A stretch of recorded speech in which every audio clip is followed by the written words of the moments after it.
Hey, good morning.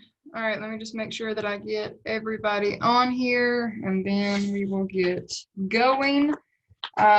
So kind of what I mentioned on Tuesday, our objective today is just to push and get through as much as we can and then just kind of go from there.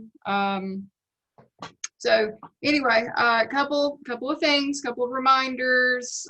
Just want to make sure that everybody, if you don't read it on the Google Stream, that you at least hear me say it so that you don't forget anything.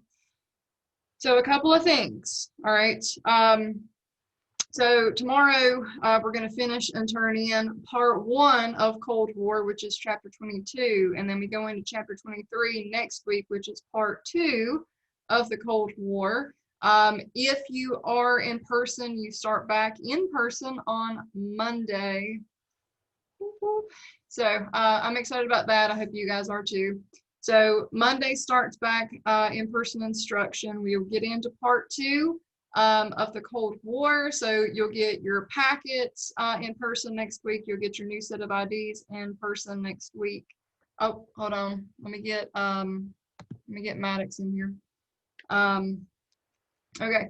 Oh, and another thing, I have a leadership team meeting this afternoon to find out the details about final exams.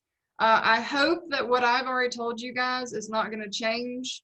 Like I said, I've told you that it's only going to be EOCs and teacher made, and it's only going to depend on grades, not attendance. As far as I know, they have thrown attendance out because it's a little bit too much. I mean, we have to keep up with it. The state requires that we keep up with it, and you guys do your daily check-in by doing your bell ringers. That's how I check whether or not you were present for the day, right?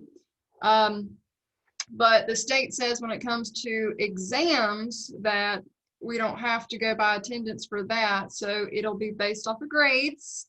So work really hard to keep those grades up, A's and B's. Peace out. You get to enjoy a nice 3 weeks off before spring semester. Everybody that is C and below does take a final exam to wrap up the semester. But if anything changes, I have a faculty meeting this afternoon after lunch to kind of finalize those details. So if anything changes, I will let you guys know as soon as possible. But I am projecting that the week of, I'm pretty sure it's the 14th, December 14th, is what I am projecting is final exam EOC week. So after Thanksgiving, that means you've only got 2 weeks in December. That's it, 2 weeks in December, and then you're finished unless you have an EOC or your teacher-made exam, okay? So that's good news. The good news is that the finish line is super close. The light at the end of the tunnel is coming. And we have not yet started discussing what second semester is going to look like. So don't ask me that. I'm sure that'll be a question that'll pop up at the faculty meeting this afternoon. If we are projecting what second semester is going to look like, if we are projecting going back 100%, if we're projecting starting virtual, if we're projecting whatever, okay? I'm hoping to be able to have those answers for you guys pretty soon, okay? Because as of right now, nothing has been officially decided for second semester. Right now, we're just going to focus on the last few weeks that we have together this semester and pushing through to the finish line, okay? All right. So again, don't forget, if you're in person, you come back in person. If you're A day, Monday. If you're B day, I'll see you on Wednesday to get into part 2 of the Cold War. Before we jump into it for today, does anybody have any questions, comments, concerns? Anything before we get started? No? Okay. All right. So we're going to take pretty much the same schedule from what we did Tuesday. We're going to finish up your IDs and SQs. We're going to finish up those last few questions. Then we're going to go to your review sheet and finish page 1 of your review sheet. And then we're going to finish up those 2 pages in your packet, 22-4, no, Yeah, 22-2 and then 22-4 for you to wrap up what's left on Friday, which one is a story.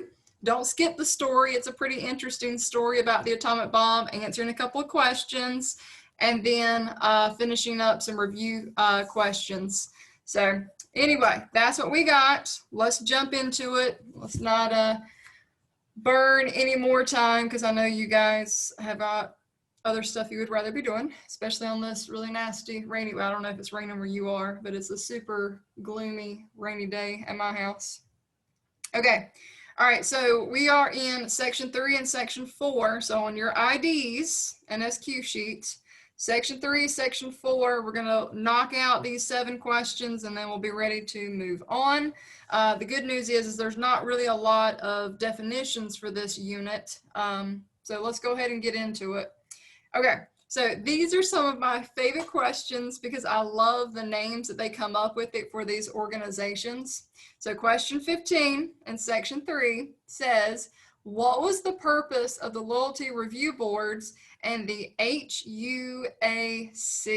Okay, if you have not looked in your Google Notes to find out what that stands for, I'm going to tell you, and it's fantastic. I don't know who came up with this, but it's fantastic. It's the House of Un-American, the House of Un-American Committee, and it's like I said, I don't know who came up with that name, but I think it's hilarious. The House of Un-American Activities Committee. So they are going after any kind of organizations or people that they suspect to be, anybody want to guess? What's that magic C word? Communist, yes. They're looking for anybody that might be communist. All right, so there you go. They're looking for communist spies. They're looking for communist supporters. They're looking for communist groups and organizations. All right, however you want to word it. But they're trying to sniff out communist.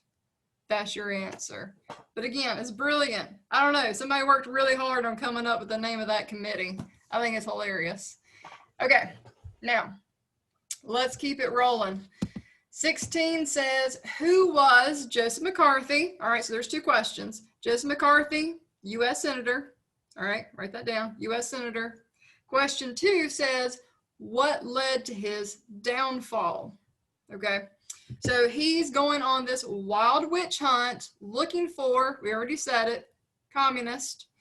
And he's going to get himself in trouble. I kind of like to think of this as like the Salem witch trials, you know, where they start pointing and saying, you know, everybody's a witch, and they have like little to like no evidence that they're going off of. Well, that's why he gets in trouble, because he starts accusing people with little or no evidence.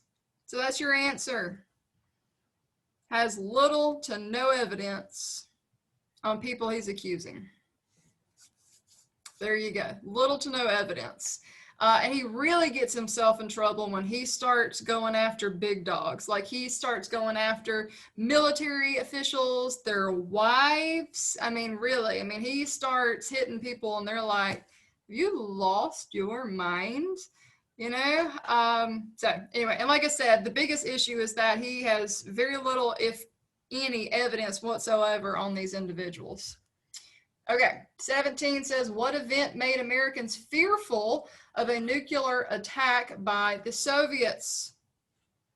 We find out they have tested their own. People are freaking out like crazy, all right? We know that they have tested their own atomic bomb, nuclear missile, whatever you want to call it. Okay, that's going to have everybody tripping out. So, Soviets have tested their own.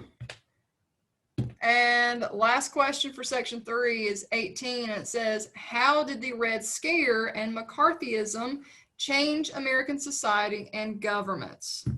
Okay. All right, so let's see how best to summarize this. Just fear.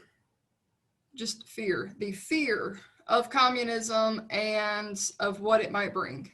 All right, just and here's what I mean. People are freaking out to the point that they are building bomb shelters in their backyard. Okay, that's how far it's going. You know what I'm saying? Like, this is doomsday preppers. Like, people, all right, so hashtag 2020 life, you know, and everybody freaked out and there was like no toilet paper in the grocery stores and people were buying up like all these necessities and stuff, and there were like things you couldn't find anymore for like a couple of weeks. All right, that's what situation we're talking about. All right, 1940s and 50s. People are freaking out. They're storing up essential goods. They're building bomb shelters in their backyards. All right, doomsday prepper style. Like, people are freaking out that this is it. We are about to be blown to smithereens by the Soviets. Okay, like, that's how legit this was getting. And you know how we practice like fire drills and tornado drills and things like that in school? Well, kids had to add a little something extra to all that, and they had to practice the duck and cover.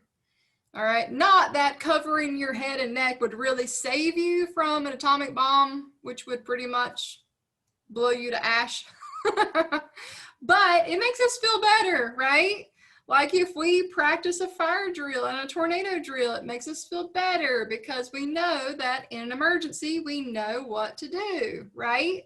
So it's there to prevent mass chaos, really, you know? So anyway, all right, section 4's got a couple of questions and then we'll be done. All right, 21 says, why did Eisenhower, who's the next president, Eisenhower comes in 1950, why did Eisenhower want to depend on nuclear weapons over traditional military approaches? Because, you know, telling somebody, hey, we're just gonna, you know, drop a nuke on you, that tends to speed up a response pretty quickly, you know? So what evidence do we have in our back pocket? What card do we have in our back pocket that we can like throw in people's faces if they try and come at us after World War II? Like, what can we say? We had Little Boy and Fat Man. Yeah, like, not only do we have the technology, but we've used it, and we didn't use it once. We used it, what? Twice.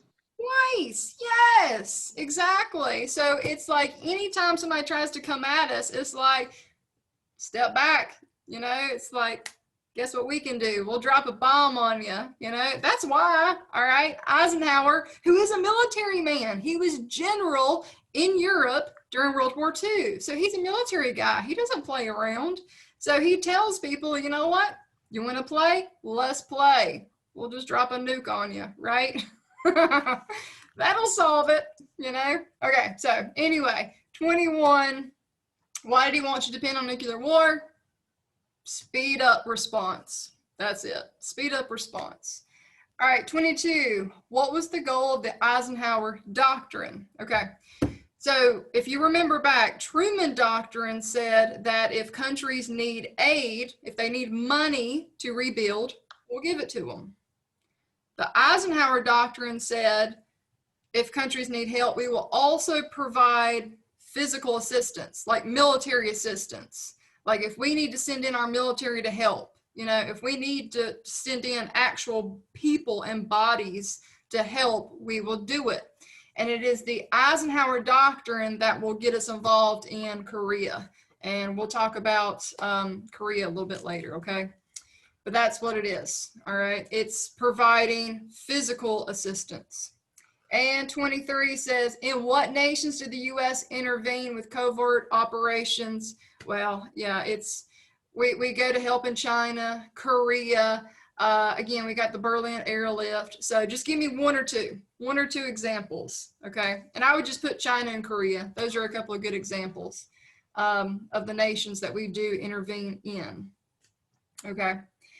All right, so anyway, like I said, you don't have but just a couple of IDs to knock out on this, and some of these are pretty big names. A lot of what is on your ID and SQ sheet is what you're going to see on a quiz after we finish chapter 23, okay? Making sure that you know who George Kennan is. You know, making sure that you know that he was a diplomat that represented the U.S. in the Soviet Union.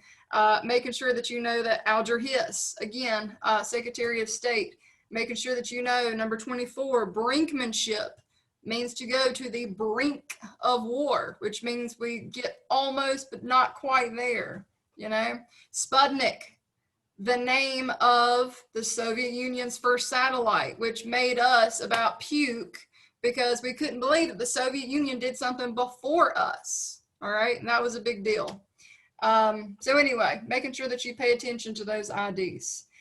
All right, let's jump to your packet. We're gonna bust out as much in your packet as we can. So we're gonna go to that first page, the Cold War is what it says. It says the Cold War.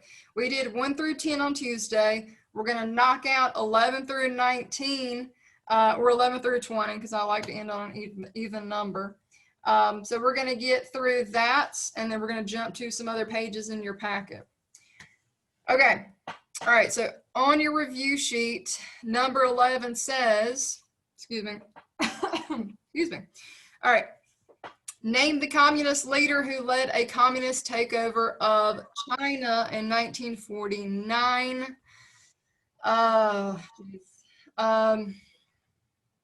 I'm probably going to butcher his name because I didn't say German very good last week. I'm probably not going to speak Japanese or Chinese very well this week. The takeover was Mao Zedong, Maozedong.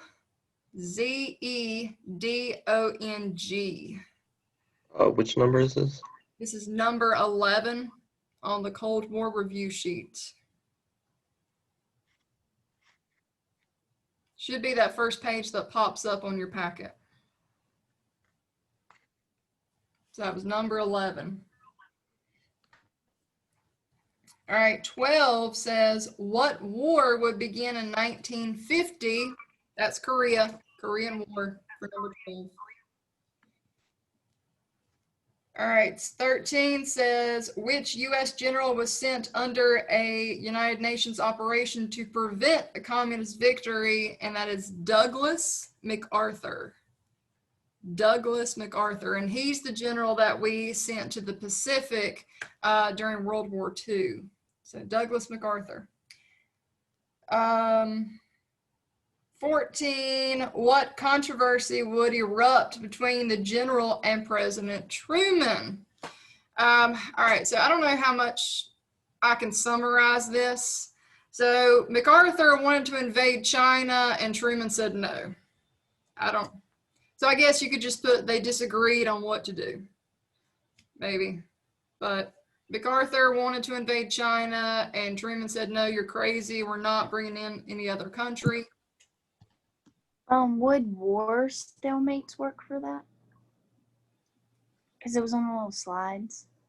Or did it just be like disagreement? I probably would put disagreement. Yeah, which, I mean, yeah, the war stalemate is a reason too. But I mean, that's why he wanted to invade China, is because they weren't getting anywhere and they had a stalemate. So yeah, you are right too, but the biggest reason was a disagreement. And MacArthur goes so far as to tell Truman that he's an idiot, you know, and you don't tell the president that, especially when he's your boss, because he's over the military. It's not good. Hey, guess what? If you haven't seen this already, Truman says, fine, you're fired. So he does. He fires MacArthur after all this. So lesson learned. Okay, all right, where am I at? 15 says, this committee of Congress began investigations into alleged communist activities in Hollywood. That was my favorite organization, House of Un-American Activities Committee, or the HUAC. I think that's right, HUAC. All right, 16, this husband and wife were accused, convicted, and executed for giving information to communist agents. This is the Rosenbergs. Joseph and Ethel Rosenberg, husband and wife couple who were communist spies, and they found evidence that they were giving information to the communists and then executed. Yeah, Rosenbergs. All right, 17, he was a U.S. senator who gained great fame through his accusations of communist activity. Again, Joseph McCarthy, Senator Joseph McCarthy. All right, 18, this was a law which created low-cost loans for returning soldiers. This is the GI Bill. GI Bill. So again, GIs, government issued. It's just talking about soldiers after the war. 19, this is the name for the first true suburb, which is really cool. If you ever have time, look up the Levittown community. It's pretty cool. So Levittown is the answer for that new suburb.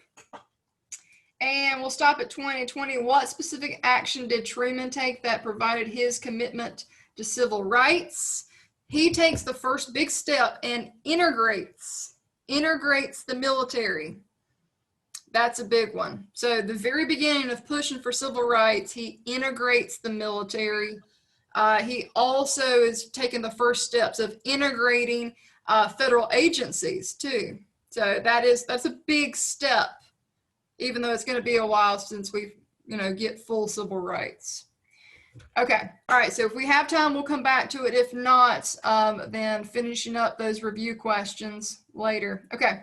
So you're going to scroll down and go to 22-2, and we're just going to push to get as far as we can on 22-2 and 22-4. But we might do a little bit of skipping around, just making sure we hit the big questions. Okay. All right, the first one on 22-2 says, who suggested that the U.S. keep the Soviet Union from expanding its power? And this is George Kennan. George Kennan. So again, he was one of the guys that's on your ID sheet, I think in section 2 or 3. Section 2, yeah, George Kennan. Okay. Next question says, what policy was based on keeping communism within the territory, diplomatic, military, economic, blah, blah, blah. Long telegram. That's the answer. Long telegram. All right. Number 3 says, how did the Soviet Union signal a push into, no, we're skipping that one. We don't spend time talking about the Middle East, really.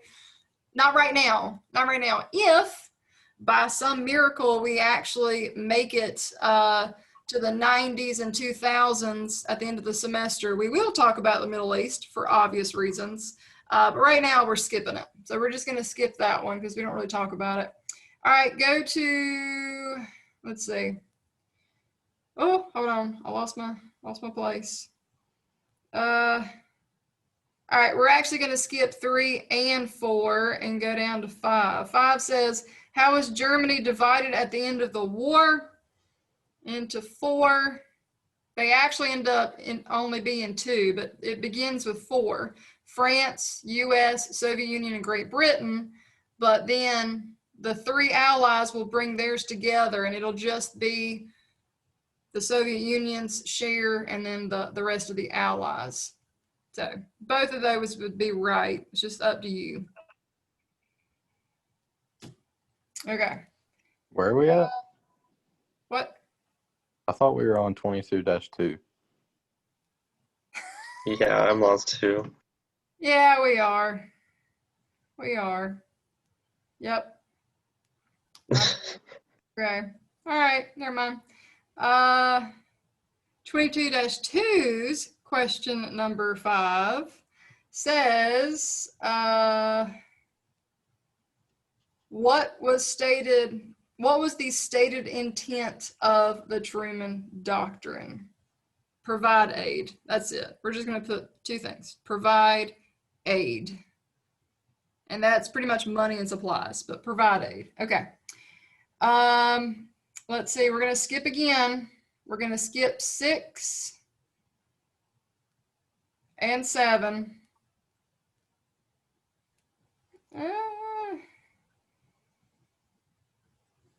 And 8. Go to 9. All right, go to number 9. 9 says, why did Truman order the Berlin airlift? All right, again, let me think of how to summarize this. Let's just put to keep communism out. We'll just say that, to keep communism out. I mean, that was the whole reason. The Soviets had blocked the whole city because they wanted to take over control. So just put that, keep communism out.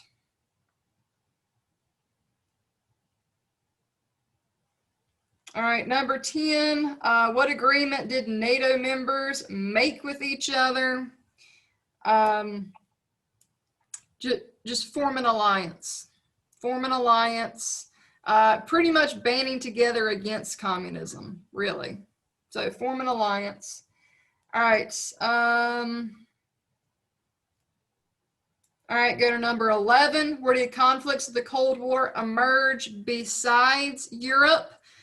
Just put Asia. Just put Asia, because that way you don't have to list them all out. You don't have to list out China and Korea and Vietnam. You don't have to list all that out. So just put Asia. That way we can just kind of talk about the continent as a whole. Which it would be the Middle East too, but Asia is fine.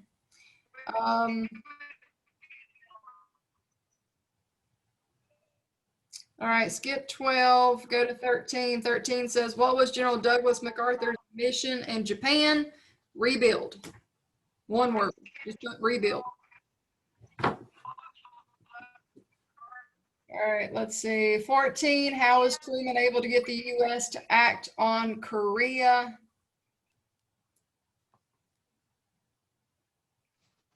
Just on the idea of containment. If you just want to put containment, that's fine, but make sure you know what it's referencing. We talked about containment on Tuesday.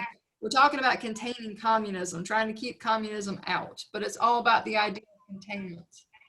So you can put containment as long as you know what it means. All right, 15, what concerns shaped American foreign policy throughout the Cold War? Again, I'm trying to think of how to summarize this. Let's put,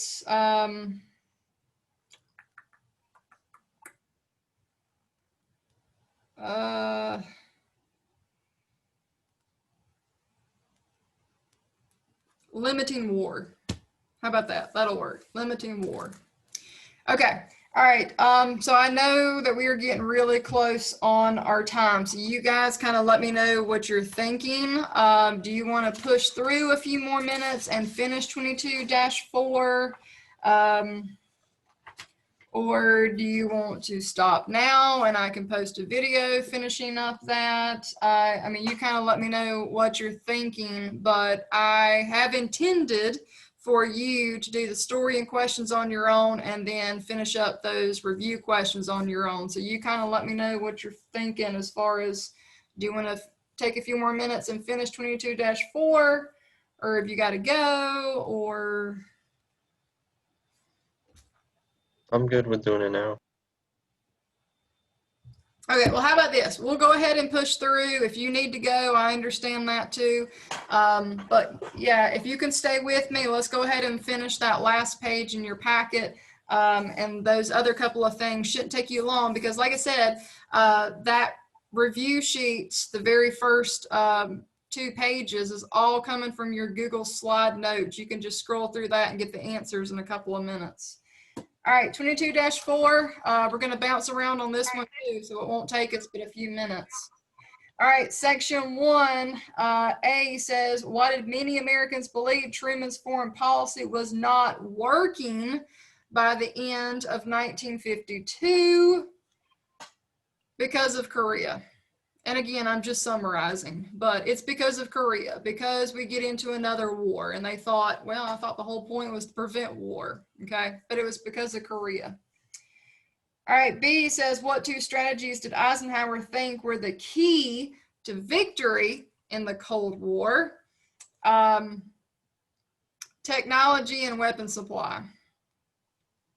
2 things, technology and weapon supply. because we are going to start mass producing atomic bombs. All right, C, that should be a pretty obvious one. C, what was massive retaliation?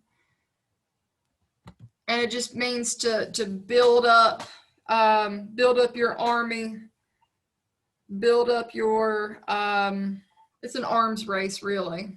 Building up your manpower and your supply.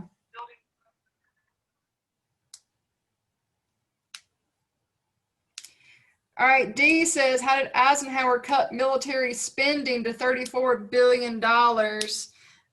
Because he is releasing soldiers and focusing just on weapon production. So you could put cutting down on the size of the military. Maybe that would work better. All right, E, that's a good one. We talked about E a few minutes ago. What was brinkmanship? Going to the brink of war. Going to the brink of war. All right, F says, what did Eisenhower tell the Chinese that helped to end the Korean War? Well, guess what? We already said it. All right, the threat of using a nuke. That's really, that's what it is. All right, we threatened to use nuclear war, and they said, all right, we're good. We're out. All right, we're skipping G, go into section 2. Section 2, go to A. A says, what were 2 strategies American officials used to prevent other nations from aligning with the Soviet Union, offering aid and supplies? So the Truman Doctrine and Marshall Plan, but you can just put offering aid and supplies. All right, skip B. Go to C. C says, who had emerged as the leader of the Soviet Union in 1956? All right, let me make sure that I say his name right. Hold on.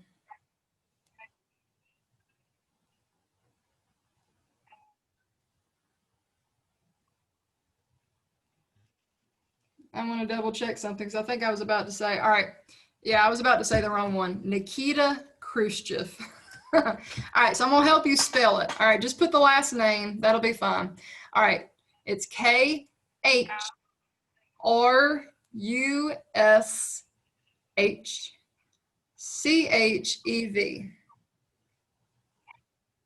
Nikita Khrushchev. Okay, let's see. All right, we're going to do D, and then we're done. All right, D says, how did the Soviet destruction of an American U-2 spy plane impact the 1960 Paris summit? Ended peace talks. That's what I want you to put. Ended peace talks. All right, they were there to discuss peace. The Soviets got the call that a U-2 plane had flown over the Soviet Union and had been captured. We pretty much lied. We said, ooh, it's a weather plane, no big deal, it's a weather plane. And they're like, no, that was a spy plane that we shot out of the air and you just lied to us about it. Cold War, back on. So, yeah, it's because we lied. So, peace talks fell apart, Cold War, still on. Okay, so there you go. All right, thank you guys. We pushed through. Any questions, comments, concerns, anything before I leave you today? I missed number 19, the name of the first true suburb community in America. It's Levittown. Levittown. Let's see. If I can find it really quick, I'll spell it for you. All right. Levittown. Levittown. Levittown, New York. All right. What else? Anybody else miss something or need me to go over something? Okay. Alrighty, if you guys are good, we will call it a day, wrap up on those last couple of things. Hope that you guys have a good Friday. And like I said, if you're coming back in person, I have missed you badly, and I look forward to seeing you on Monday or Wednesday, either one. All right, bye guys. Bye.